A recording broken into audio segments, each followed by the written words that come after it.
Laura Vasquez had always been a woman who held her world together with sheer determination. At 30, she had mastered the art of survival, balancing long hours as a waitress at Henry's Diner in Los Angeles, while raising her 7-year-old daughter, Mia, alone. She had no room for mistakes, no margin for indulgences. Every dollar counted, every hour mattered. Yet, as she stood in the dimly lit bathroom of LAX, staring at her reflection in the streaked mirror, she felt herself unraveling. The fluorescent lights cast harsh shadows under her deep brown eyes, evidence of sleepless nights and double shifts that had drained every ounce of her strength. Her hands trembled slightly as she splashed cold water on her face, willing herself to stay focused. She couldn't afford to miss this flight. Not now. 2 days ago, a phone call shattered the fragile balance she fought to maintain. "Laura, it's your Aunt Isabel. It's your grandmother. She's fading fast. The doctors say it won't be long." The words had hit her like a punch to the chest. Her grandmother, Carmen Vasquez, the woman who had practically raised her when her parents were gone, was slipping away in a hospital bed in Madrid. There was no hesitation. Laura had to go. But the reality was cruel. She was barely scraping by. A transatlantic flight was an impossible luxury. Then, a miracle. "I've bought you a ticket, Mija. Pack your bags and get here." And now, here she was, running on nothing but adrenaline. A second-hand suitcase in tow, her heart torn between duty and guilt. Leaving Mia behind, even for a few days, felt unbearable. That morning's goodbye had nearly broken her. Mia had clung to her leg at the doorway, her tiny fingers grasping the worn denim of Laura's jacket, eyes brimming with unshed tears. "Why can't I come with you, Mommy?" "Because school is important, baby. But I'll call you every single day. I promise." The promise had felt like a lifeline. She had to believe it was enough. From the shadows of the doorway, Mark, her ex-husband, had watched their exchange in silence, his arms crossed, his expression unreadable.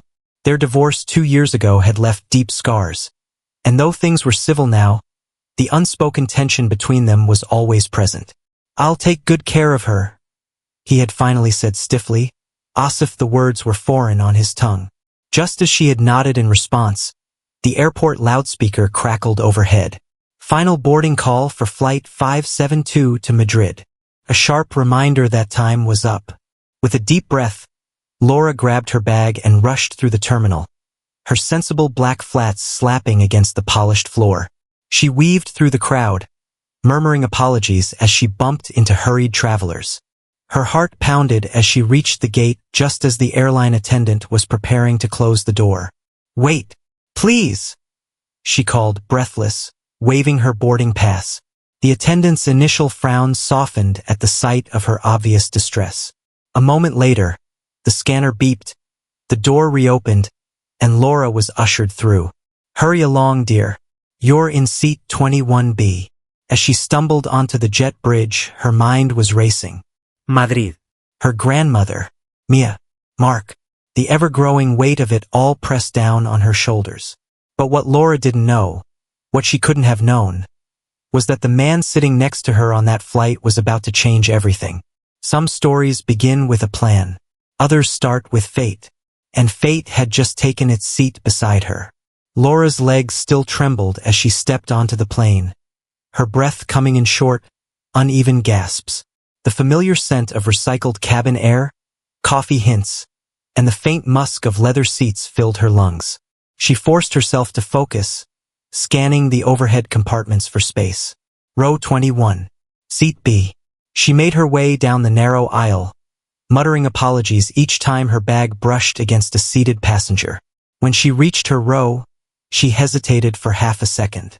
A man already occupied the window seat, seat 21A. Even seated, he had a presence about him. His broad shoulders stretched against the crisp fabric of a tailored navy suit, and dark hair, flecked with just the right amount of silver at the temples, framed his chiseled jaw.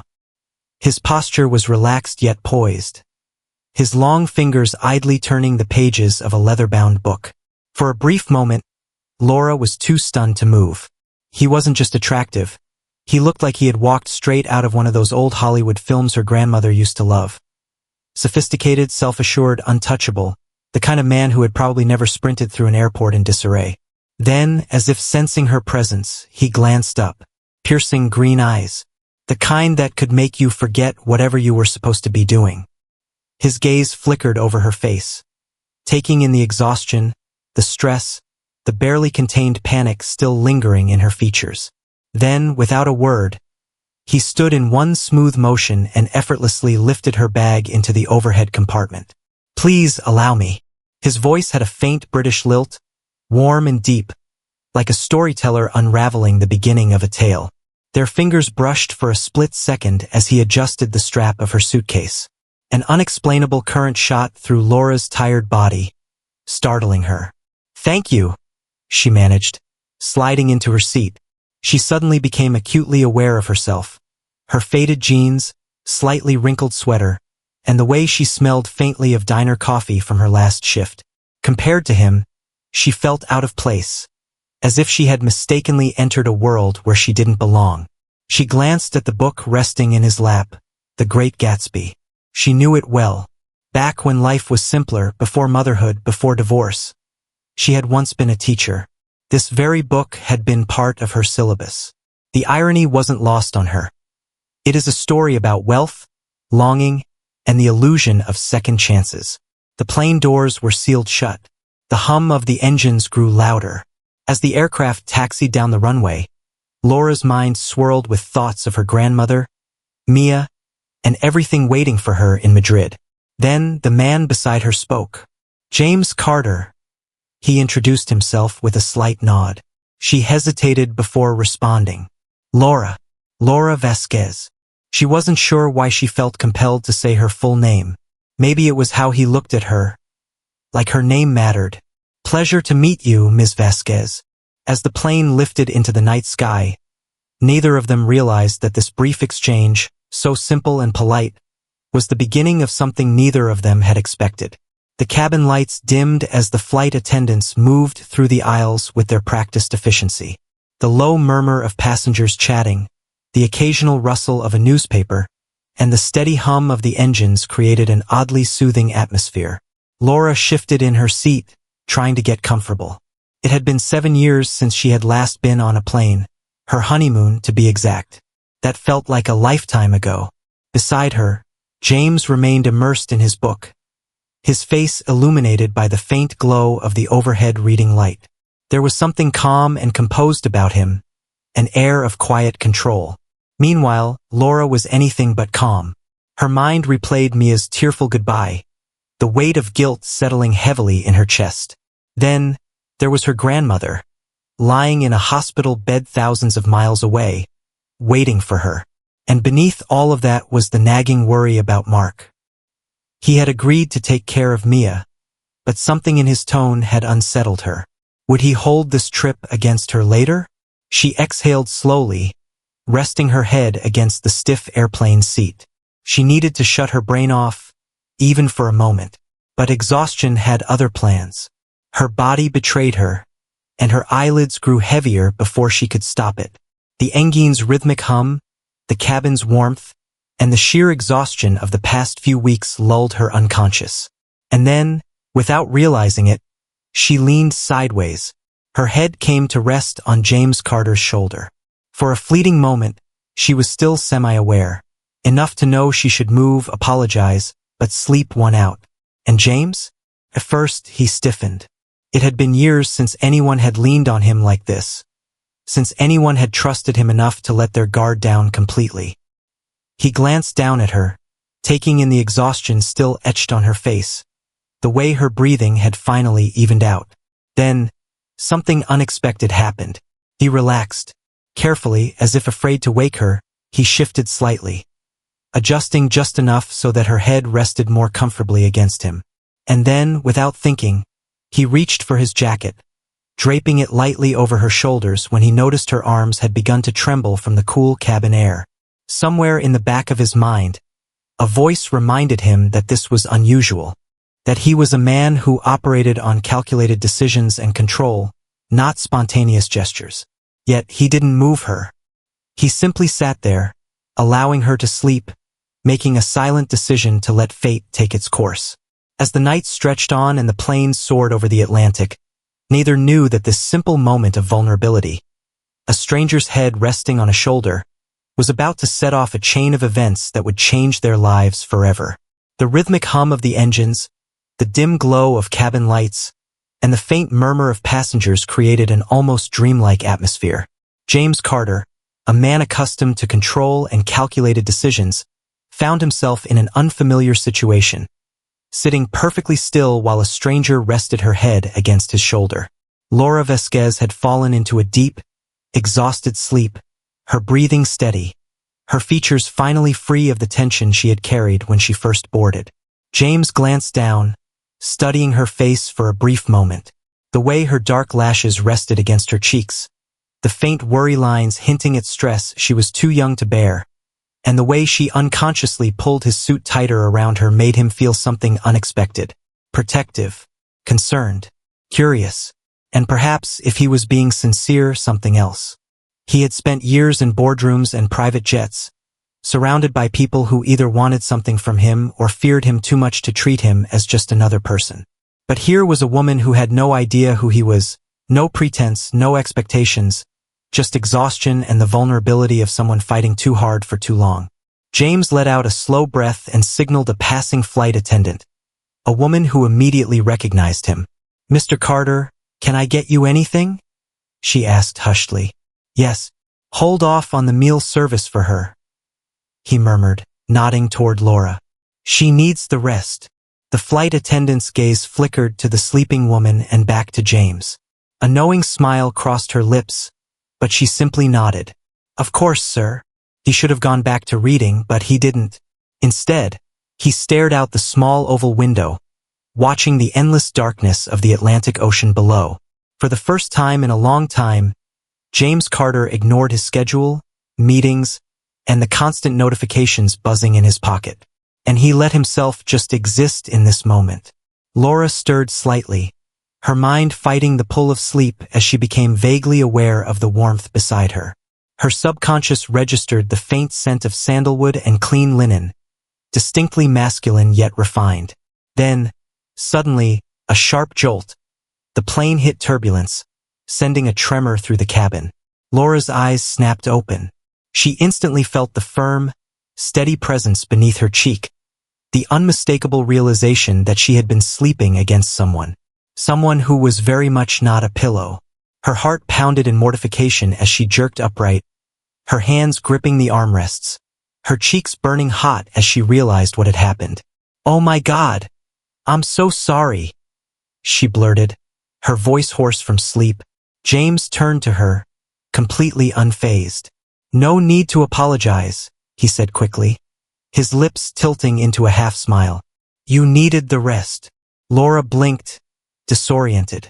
She had expected annoyance, frustration, or at least mild irritation. Instead, James Carter looked at her like it was the most natural thing in the world for a stranger to fall asleep on him at 35,000 feet. Before she could respond, a flight attendant appeared, setting down 2 bottles of Evian water. "Good to see you awake, Ms. Vasquez," she said with a friendly smile. "Mr. Carter asked us to let you sleep through dinner. Would you like something to eat now?" Laura's brain stuttered. "Mr. Carter?" She turned to look at James again. Look at him. The impeccable suit, the way the staff addressed him by name, the air of effortless power about him. A slight, sinking feeling settled in her gut. "You seem to fly this route often," she observed cautiously, taking a small sip of water. James tilted his head, amusement flickering in his gaze.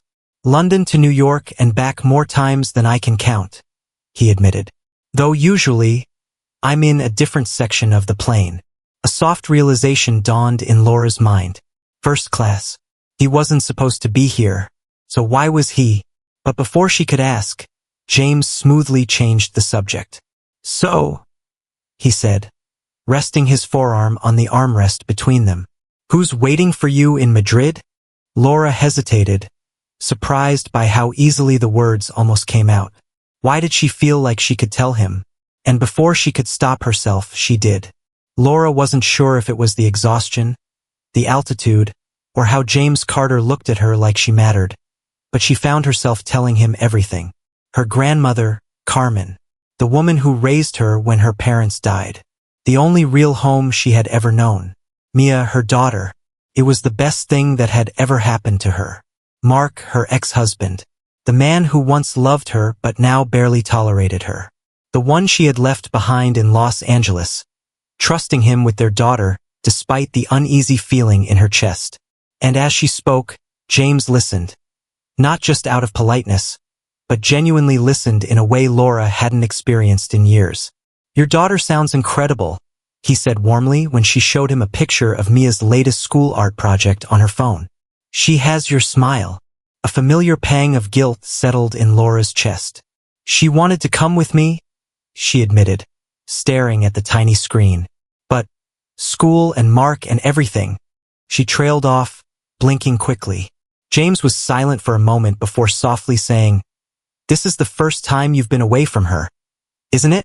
Laura let out a breath. "Yeah, it is."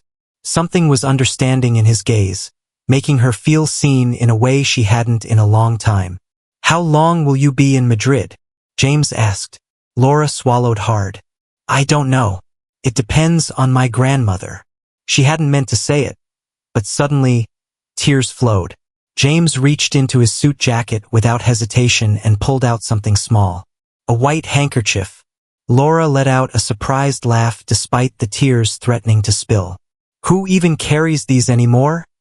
she asked, accepting it. James grinned, his expression softer now. "My mother would be mortified if I didn't." Laura dabbed at her eyes, looking at the delicate fabric in her hands. It felt oddly old-fashioned yet so unexpectedly kind. And just like that, something shifted between them. Not romance, not yet, but something undeniable. A moment, connection. A thread of fate was eating its way between two people who, hours ago, had been strangers. And neither of them knew that their worlds would be turned completely upside down by the time the plane landed. Laura was beginning to feel something she hadn't in a long time: comfortable. As the hours passed, conversation flowed between her and James as effortlessly as the wine the flight attendants poured into crystal-clear glasses. It wasn't just small talk.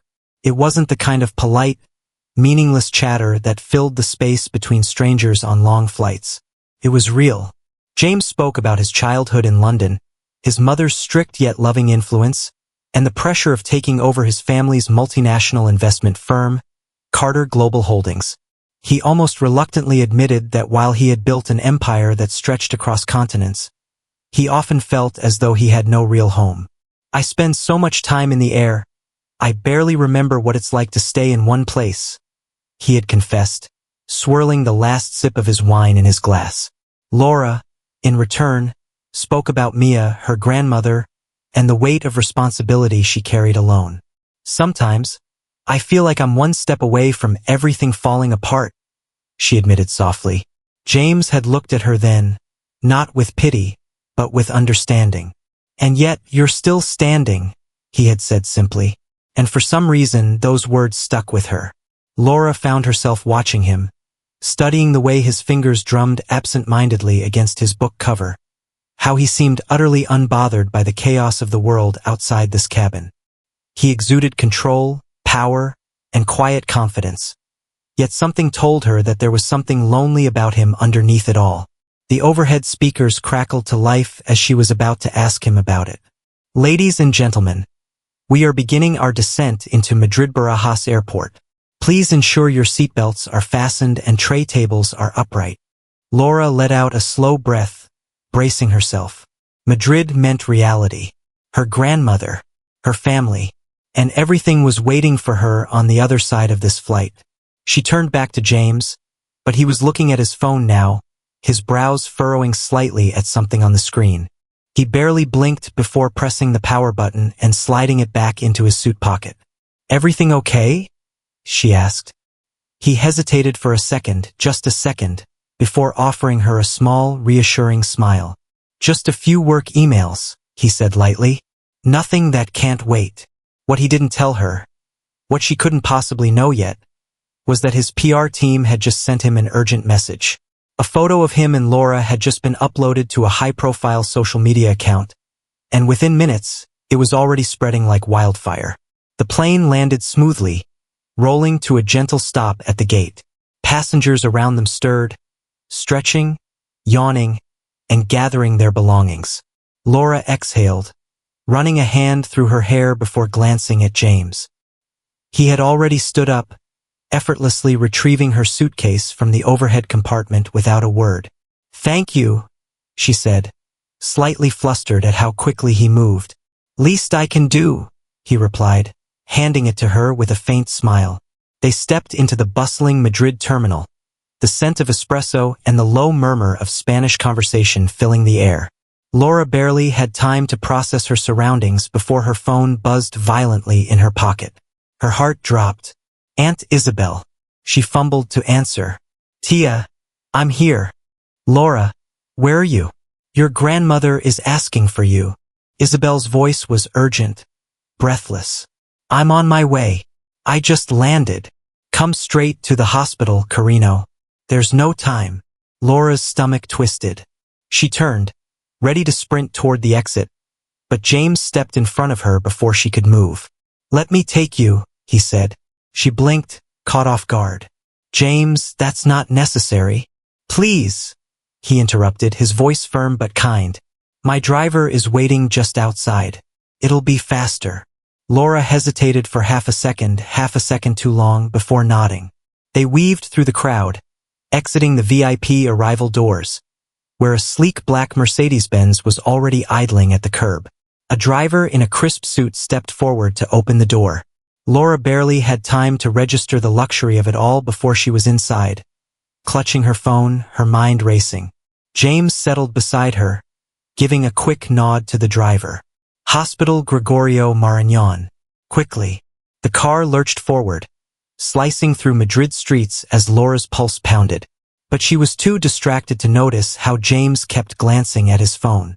Too distracted to see how, outside the airport, a paparazzi photographer had just snapped another picture of them together. And too distracted to know that, at that very moment, Mark, her ex-husband, back in Los Angeles, was looking at a viral Instagram post featuring her and James, his jaw tightening with anger. Because beneath the photo of Laura sleeping against James's shoulder, the caption read, "London's most eligible bachelor, James Carter, spotted cozying up to a mystery woman in economy class. Is love in the air?" And just like that, her world was about to spiral out of control. The sleek Mercedes-Benz weaved through the streets of Madrid, but Laura Vasquez barely noticed the historic buildings flashing past her window. Her heart pounded against her ribcage, every fiber of her being focused on one thing: getting to her grandmother. Beside her, James Carter sat in calm silence, his posture relaxed but his eyes sharp, flicking between his phone screen and the road ahead. He had already seen the damage.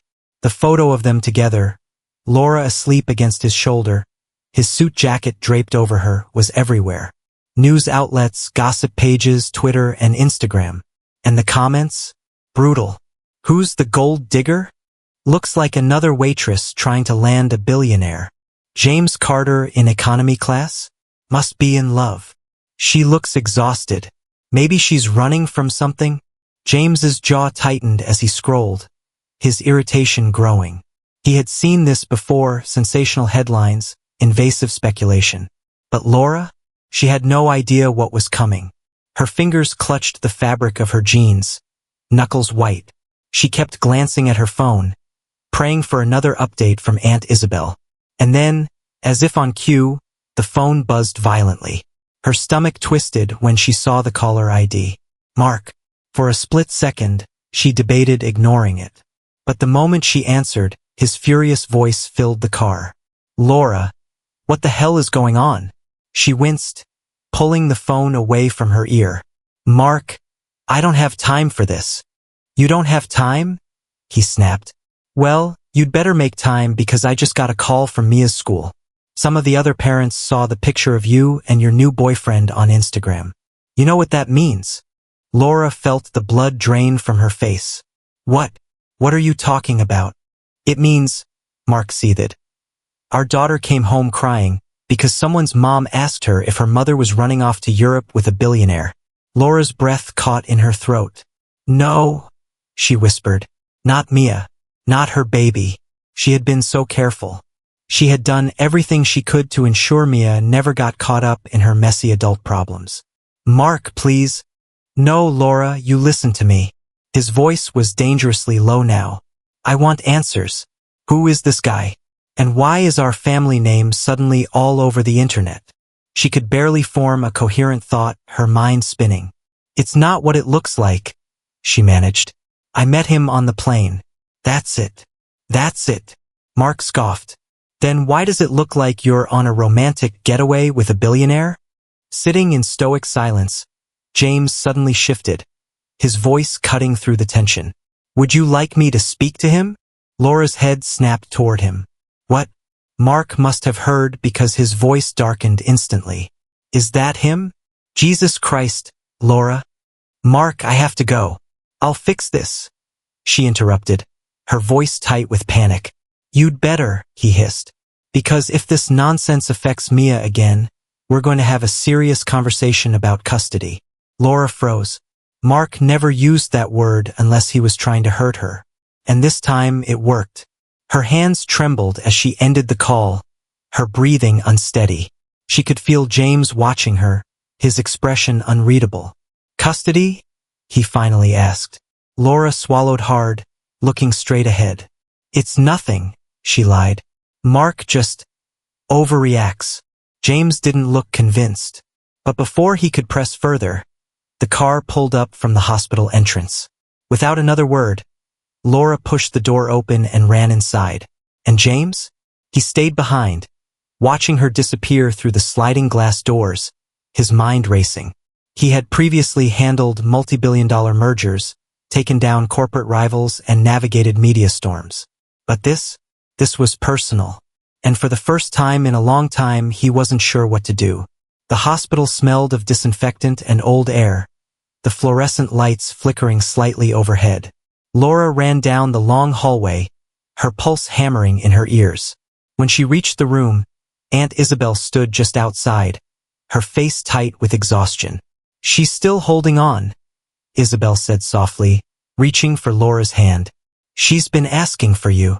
Laura felt a wave of guilt crash over her. She should have been here sooner. Pushing past the lump in her throat, she stepped inside.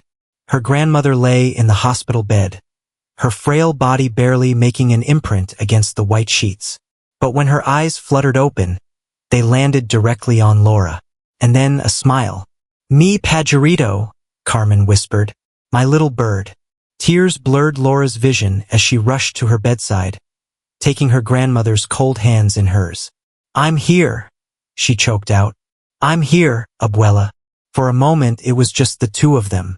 No scandals, no headlines, no billionaires sitting in black cars outside. Just family, just love. Meanwhile, outside the hospital, James Carter was still sitting in the back of his car, scrolling through his phone. His PR team had already called twice. His executive assistant had sent a dozen emails. But he ignored them all. Instead, he clicked on the now viral Instagram post, staring at the photo of Laura asleep against his shoulder. It should have been just another headline. But for some reason, it wasn't. His driver, sensing the hesitation, cleared his throat. "Would you like to leave, sir?" James glanced toward the hospital doors. He should get in his private jet and fly to London. He should bury himself in work, in meetings, in deals. But instead, he made a decision that went against everything he had ever done. "No," James said, his voice steady. "I'll wait." Because somehow, leaving didn't feel like an option anymore. Laura sat at her grandmother's bedside, her fingers gently tracing the thin veins on Carmen's frail hands. The beeping of the heart monitor was steady, but every breath her grandmother took seemed like a battle. "You came," Carmen whispered, her voice barely above a breath. Tears welled up in Laura's eyes. "Of course I did, Abuela. There was never a question." Carmen's withered lips curled into a weak smile. "You always were my strong little bird. But you look troubled, mi nina. What's weighing on your heart? Laura let out a shaky sigh, her mind racing with the chaos that awaited her outside this hospital room. The photo, the scandal, Mark's threats about custody. But she couldn't bring herself to tell her grandmother. Not now. Not when she needed peace, not worry. It's nothing, abuela. Just like being life. Carmen studied her with knowing eyes. Life is heavy, but you do not have to carry it alone, she murmured. Before Laura could respond, a soft knock sounded at the door. She turned to see Aunt Isabel standing hesitantly at the entrance. Mija, there's someone waiting for you outside, Isabel said carefully. Laura's stomach clenched. Mark? She asked, already dreading the confrontation. No. Isabel hesitated before adding, a man, tall, well-dressed, very polite. He said his name is James. Laura's heart skipped a beat. What? He's been waiting outside for a while, Isabel said with a look that suggested she was deeply intrigued. I asked him if he wanted to come in, but he said he didn't want to intrude. I told him you'd come find him when you were ready. Laura's mind reeled. Was James still here? He should have left by now. He should go to a high-rise meeting in London or a five-star hotel suite, not waiting for her in a hospital hallway. Carmen's weak grip tightened around Laura's fingers. Who is he? She asked softly. Laura opened her mouth, then closed it again. How was she supposed to explain James Carter? He's a friend, she finally said. Carmen's eyes twinkled with something close to amusement. Then don't keep your friend waiting. Laura found James standing near the floor-to-ceiling windows in the hospital waiting area, his hands tucked into his tailored navy trousers pockets. The soft glow of the setting sun cast a golden light over him, highlighting the strong angles of his face. She watched him momentarily, trying to understand why he was still there. She took a deep breath before approaching. James. He turned at the sound of her voice, and for the first time since she met him, she saw something that looked like relief flicker in his green eyes. How is she? He asked immediately. Laura swallowed hard. Stable for now, she said. But the doctors don't know how much longer she has. James nodded, his expression unreadable. There was a beat of silence between them, one that felt heavier than it should have. You didn't have to stay, Laura said softly. I know. That was all he said. No explanation. No attempt to justify it. He simply chose to stay. And for reasons Laura couldn't explain, that meant something. But before she could respond, James's phone vibrated. He sighed, pulling it from his pocket and glancing at the screen. Whatever he saw made his jaw tighten. What is it? Laura asked, sensing the shift in his demeanor. James hesitated before handing her the phone. The screen was open to an article from a primary news site. London's most eligible bachelor caught in mystery romance. Who is the woman in James Carter's life? And beneath it, a photo of them outside the hospital. Someone had taken a picture of James waiting outside the hospital doors, staring up at the building with an expression of quiet concern. The caption read, Carter spotted at Madrid hospital amid swirling romance rumors. Is he here for love? Laura's stomach dropped. This can't be happening. James ran a hand through his hair, his frustration evident. I thought the first photo would be enough of a spectacle, he muttered. But now this. Laura's pulse pounded. Mark was going to see this, and he was going to use it against her. She could already hear his voice, twisting the story into something ugly. This is exactly the reckless behavior that proves Mia should be with me full-time. James seemed to sense her panic because his voice softened. Laura. She looked up at him, her eyes wide with fear. We'll fix this, he said firmly. And for some reason, she wanted to believe him. Mark knew exactly what he had to do when he saw the new headline. It was the perfect storm. Laura had made a fool of herself, getting caught in some billionaire's orbit, becoming a public spectacle. And now it wasn't just about embarrassment. It was about Mia. Mark grabbed his phone and dialed. A familiar voice answered on the second ring. This is Philip Monroe. Mark's grip tightened around his phone. Philip, I need you to file a petition. There was a brief silence. A petition for what? Exactly? Mark stared at the headline again, his anger simmering beneath the surface. For full custody of my daughter. Philip exhaled through the phone. Mark, you do realize that a single tabloid article isn't going to be enough to— I don't care, Mark interrupted sharply. I want this in motion. I want Laura to know that Mia stays with me if she doesn't get her act together. Philip sighed. I'll draft the paperwork. But Mark, be careful. If this becomes a media circus, it could backfire on you, too. Mark ended the call without responding, because in his mind, there was no risk. Laura had walked straight into a scandal, and now he was going to make sure she paid for it. Laura's hands shook as she placed her phone beside the hospital bench. The headlines, photos, and rumors were all spinning out of control. And now Mark was using it against her. Aunt Isabel was still inside with their grandmother, but Laura had stepped out for some air, for a moment to breathe, only to find herself suffocating under the weight of it all. James stood beside her, his posture straight, his gaze unreadable as he scrolled through his phone. Then he spoke. Mark's moving fast. Laura's head snapped up. What do you mean?